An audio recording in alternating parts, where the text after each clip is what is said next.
শিলিগুড়ি পুর নিগমের 10 নম্বর ওয়ার্ডে নির্বাচনী প্রচার সারলেন তৃণমূল কংগ্রেসের প্রার্থী গোপাল লামা।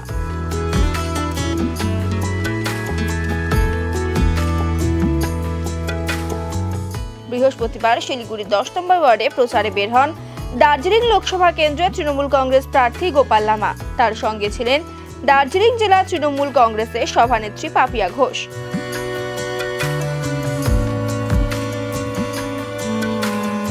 এদিন প্রথমে 10 নম্বর ওয়ার্ডের কালী মন্দিরে পুজো দেন তারা। এরপর দলের কর্মী সমর্থকদের নিয়ে ওয়ার্ডের বিভিন্ন এলাকায় বাড়ি বাড়ি গিয়ে ভোট প্রচার করেন। পাশাপাশি সাধারণ মানুষকে ভোট দেওয়ার আবেদন জানান।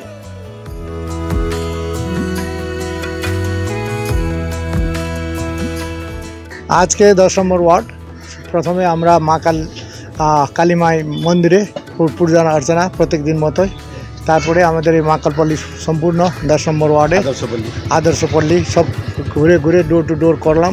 লোকগুলোর সঙ্গে আমাদের লোকাল রেসিডেন্ট সঙ্গে দেখা হলো, ওনাদের সবাই উৎসাহ পাচ্ছে, আমাকে উৎসাহিত করছে, খুব ভালো লাগছে।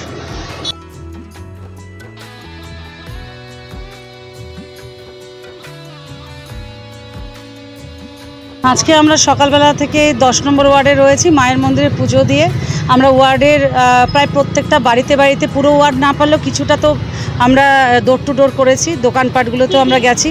যে গোপাল লামা মহাশয় এমন একজন প্রার্থী যে একেবারে ঘরের পাশে শিলিগুড়ির বাসিন্দা, এবং তাকে যখন ডাকবে তখনই পাবে, এটাই ছিল আজকে আমাদের প্রচারের মূল মন্ত্র।